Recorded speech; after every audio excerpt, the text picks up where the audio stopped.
Why do we keep doing what we know we shouldn't? Have you ever caught yourself reaching for your phone first thing in the morning without even thinking about it? Or mindlessly grabbing a snack while scrolling through social media? Maybe you've promised yourself you'll start going to the gym, but somehow, every day ends up slipping away before you lace up your sneakers. If so, you're not alone, and it's not just laziness or lack of willpower. It's your habits working behind the scenes, shaping your life in ways you may not even realize. In fact, scientists estimate that more than 40% of our daily actions aren't conscious decisions, they're habits. That means nearly half of what you do every day is on autopilot. So here's the big question. What if you could take control of those automatic behaviors and use them to create the life you truly want? That's exactly what The Power of Habit by Charles Duhigg is all about. This groundbreaking book dives into the science of habit formation, revealing how habits work, why they're so powerful, and most importantly, how you can change them. Whether you're trying to break a bad habit, build a better one, or lead a team more effectively, this book gives you the tools to make lasting change. Let's dive in and explore how habits shape everything from individuals to organizations to entire societies, and how you can harness their power to transform your life. 2. Provide context without overloading. Charles Duhigg is a Pulitzer Prize-winning journalist and longtime writer for the New York Times. Known for his deep dives into business, psychology, and human behavior, Duhigg has spent years studying how people form habits and how companies and organizations use those same principles to influence consumers, employees, and entire markets. In The Power of Habit, he weaves together scientific research, real-world case studies, and compelling storytelling to explain something profound. Habits are not just personal quirks. They are the invisible MPS, architecture of our lives. From the moment you wake up until you fall asleep, your habits dictate what you eat, how you work, who you interact with, and even how you think. But the good news? Habits aren't destiny. Once you understand how they work, you can rewrite them. You don't need sheer willpower or extreme discipline. You just need to know the right formula. This book isn't just about self-help, it's about empowerment.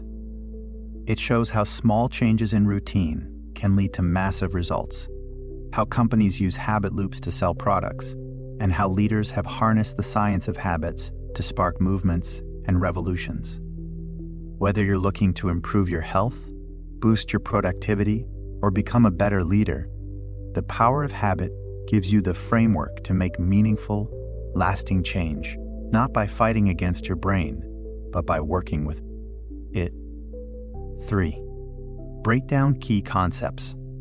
The science behind how habits work. At the heart of The Power of Habit lies a simple but powerful idea. All habits follow a predictable pattern called the habit loop. Think of it as a neurological script running in the background of your brain, guiding your behavior without you even realizing it. A. The habit loop. Cue, routine, reward. Every habit consists of 3 parts. Cue, a trigger that tells your brain to go into automatic mode and which habit to use. Routine, the behavior itself, which can be physical, mental, or emotional. Reward, a positive stimulus that helps your brain figure out if this particular loop is worth remembering for the future. Let's look at a real-life example. Brushing your teeth. Cue, you wake up in the morning. Routine, you reach for your toothbrush and toothpaste. Reward, your mouth feels fresh and clean. Over time, your brain begins to associate waking up cue with the reward of fresh breath reward, making the routine of brushing your teeth feel almost automatic. Eventually, you don't even think about it, you just do it. This same loop applies to both good and bad habits. For instance, consider someone who smokes. Cue, they feel stressed at work. Routine. They light a cigarette. Reward. They get a quick dopamine hit and feel relaxed. Eventually, the brain starts craving that reward as soon as the cue appears, even if the person intellectually knows smoking is harmful. That's why breaking a habit isn't just about willpower, it's about understanding and reshaping the loop. Try this tomorrow. Pause during the day and observe one of your habits. Ask yourself, what was the cue? What routine did I follow? What reward did I get? You might be surprised at how much of your behavior is driven by unconscious patterns. B. The role of craving in habits. Here's where things get really interesting. Cravings are what power the habit loop. Without a craving, a habit won't stick. You don't brush your teeth because you love the taste of mint. You do it because you crave the feeling of having a clean mouth. Duhigg explains that the brain doesn't just remember the reward, it starts anticipating it.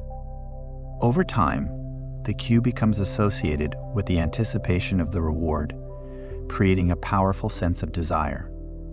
That's why, when you smell freshly baked cookies, you suddenly feel hungry even if you just ate. This principle is used masterfully in marketing. Take Pepsodent toothpaste in the 1930s. Before its launch, very few Americans brushed their teeth regularly.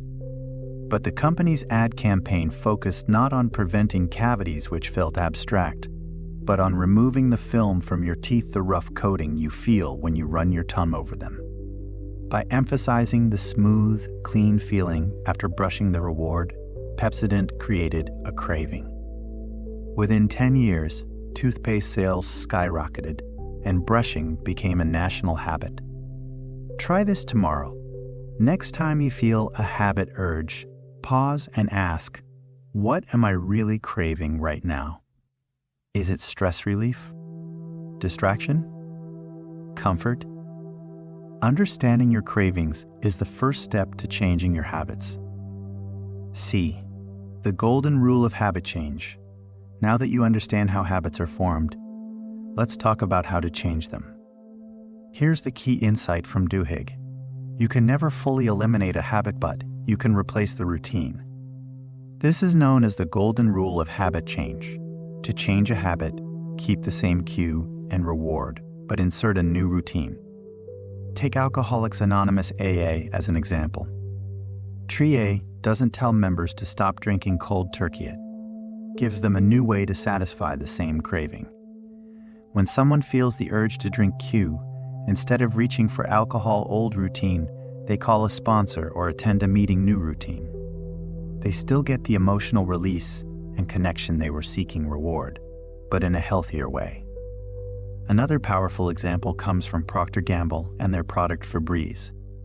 Initially, the product failed because people didn't see a problem with stale smells in their homes. They had gotten used to them. So P reframed Febreze not as an odor eliminator, but as a final touch in cleaning a reward for finishing a task. Suddenly, people craved the fresh scent as a signal that their home was clean. Sales took off. Try this tomorrow. Think of a habit you want to change. Identify the cue and reward, then brainstorm a new routine that satisfies the same craving in a healthier way. D. Keystone habits, small wins that spark chain reactions. Some habits matter more than others. These are called keystone habits, and they have the power to unlock broader behavioral change. Like a domino effect, once you change a keystone habit, other positive habits naturally follow. Take exercise, for example. People who start exercising regularly often begin eating better, managing their time more efficiently, and even becoming more productive at work, all without consciously setting goals for those areas. Why? Because exercise creates a sense of control and accomplishment that spills over into other aspects of life. Another example is Alcoa, the aluminum manufacturing company. When Paul O'Neill became CEO in 1987, everyone expected him to focus on profits. Instead, he made worker safety his top priority. He believed that improving safety would force managers to rethink processes, communicate better, and empower workers. And guess what? Productivity soared, profits increased, and innovation flourished. Keystone habits act as catalysts. They set off a chain reaction that transforms entire systems, whether in your personal life or within an organization. Try this tomorrow. Identify one small habit you can start today that could spark bigger changes. It could be as simple as making your bed each morning or writing down 3 things you're grateful for before bed.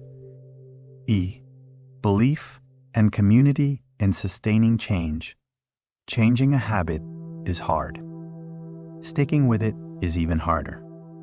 That's where belief comes in. You need to believe that change is possible and that you're capable of doing it. One of the most powerful forces that reinforce belief is community. In AA, for instance, people don't just learn new routines. They join groups where others share similar struggles and successes. Being part of a group builds identity. I'm someone who stays sober, and accountability, I don't want to let my group down. Over time, these beliefs become stronger than any individual temptation. This principle applies beyond addiction. Think of fitness communities, study groups, or even workplace teams.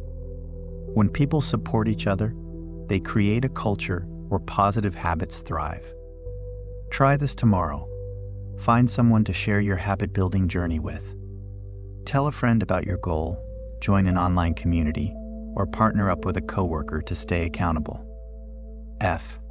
Organizational and societal habits. Habits aren't just personal, they also shape companies, cultures, and even social movements. Take Target, for example.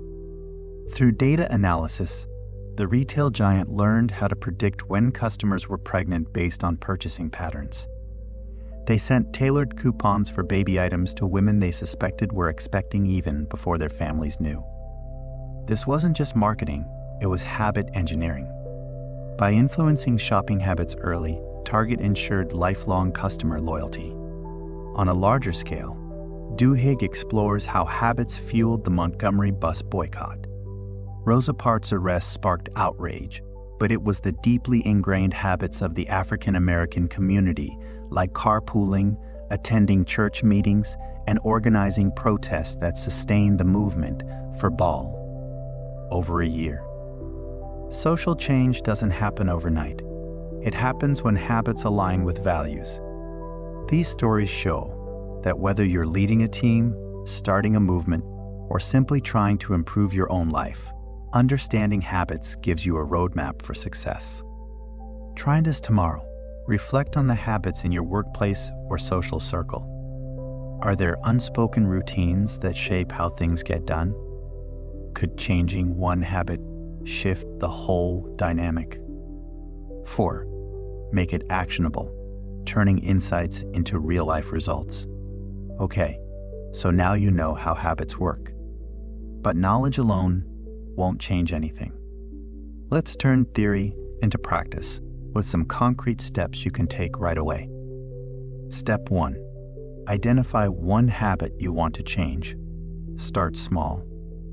Pick one habit, good or bad, that you'd like to tweak. It could be checking your phone too much, skipping workouts, eating late-night snacks, procrastinating on important tasks. Write it down. Just naming it makes it more tangible. Step 2. Uncover the habit loop. Ask yourself, what's the cue? When does this habit usually happen? Is it tied to a specific time, place, emotion, or activity? What's the routine? What do you actually do? What's the reward? What benefit, even if temporary, do you get from it? For example, if you find yourself snacking at night, cue, watching TV after dinner routine, grabbing chips or dessert reward, stress relief, distraction, comfort, once you understand the loop, you can start rewriting it. Step 3. Design a replacement routine using the golden rule of habit change. Keep the same cue and reward, but insert a new routine. Instead of reaching for snacks while watching TV, try stretching or doing yoga, drinking herbal tea, journaling your thoughts, calling a friend. Pick something that delivers a similar reward. Relaxation, distraction, comfort, but in a healthier way. Step 4. Track your progress. Tracking keeps you honest and motivated. Use a habit tracker, journal, or app to record your progress. Each checkmark reinforces the new behavior. You can start with something as simple as a calendar. Every day you successfully complete your new routine, mark it off. Seeing your streak grow builds momentum. Step 5. Build in accountability. Tell a friend or family member about your goal. Better yet, find a habit buddy who wants to change something too. Share your progress, celebrate wins, and hold each other accountable. Or join an online group or challenge. There are tons of communities dedicated to habit building, whether it's fitness, mindfulness, or productivity. You'll find people cheering you on. 5. Add emotional resonance. Making habits personal. Let's get real for a second. Changing habits isn't just about logic or strategy, it's deeply personal. It's about the way you feel when you wake up exhausted because you stayed up too late scrolling. It's about the frustration of wanting to lose weight, but always giving in to temptation. It's about knowing you're capable of more, but feeling stuck in a cycle. I remember a friend of mine who struggled with anxiety. Every evening, she'd reach for wine to unwind. She knew it wasn't healthy, but it was her way of coping. One day, she decided to experiment. Instead of pouring herself a glass, she started taking a walk around the block. At first, it felt awkward. But over time, she noticed something. The walk gave her the same sense of calm, left her feeling energized instead of sluggish. That's the power of habit change. It's not just about replacing one action with another, it's about reclaiming control over your life. So I'll ask you again, when was the last time you felt trapped by a habit? And more importantly, what would your life look like if you rewired just one habit? Imagine waking up with more energy because you finally got a full night's sleep. Imagine showing up to work more focused because you stopped multitasking. Imagine feeling proud of yourself because you stuck to your workout plan even just 3 times a week. Because here's the truth, you already have the ability to change. You just need the right framework and the courage to start. 6. Maintain a conversational tone. Talking like a friend. Look, I'm not here to lecture you or give you a list of rules. I'm here to help you understand how your brain works and how you can use that to your advantage. Here's the deal. No one gets it perfect every day. Some days you'll forget. Some days you'll slip up. That's normal. The key isn't perfection, it's persistence. Let me break it down for you another way. Your brain loves shortcuts. It wants to conserve energy, so it turns repeated behaviors into habits. That's why you can drive a car without thinking about every move. But that same efficiency can work against you when you're trying to change something. Think of it like this. Your habits are like a well-worn path in the woods. If you've walked the same trail for years, it's easy to keep following it. But if you decide to forge a new path, one that leads to better outcomes, you just need to walk it a few times. Eventually, the grass grows down, and the new route becomes the default. So don't worry if it feels weird or uncomfortable at first. That's just your brain adjusting to the new way of doing things. Stick with it, and soon enough, it'll feel natural. 7. Highlight key takeaways. Let's recap the main ideas so you can carry them forward. The habit loop cue right arrow routine. Right arrow reward is the foundation of every habit. Cravings are what power the loop your brain anticipates the reward. The golden rule of habit change. Replace the routine, not the cue or reward. Keystone habits trigger widespread change across multiple areas of life. Belief and community are essential for sustaining long-term change. Organizations and societies are shaped by collective habits, just like individuals. Remember, you're not broken. You're not lazy. You're just operating under old programming. And now, you have the tools to rewire it. 8. Conclude with a call to action. Your next move, so here's your challenge. Pick one habit to examine this week. Just one. Not 10. Not 5. 1. Identify its cue, routine, and reward. Then, design a new response that satisfies the same craving in a healthier way. Maybe you'll swap out junk food for a short walk. Maybe you'll trade doom scrolling for a gratitude journal. Maybe you'll replace procrastination with a 5-minute timer. Whatever it is, commit to trying it tomorrow, and the next day, and the day after that. Because here's the truth, your habits are shaping your life, whether you realize it or not. Now it's time to shape them back. 9. Optional enhancements. Pause and reflect prompt. What's one habit you'd love to change? Write it down. Then, jot down the cue, routine, and reward. What could be a better replacement? Memorable quote from the book: champions don't do extraordinary things. They do ordinary things, but they do them without thinking, too fast for the other team to react.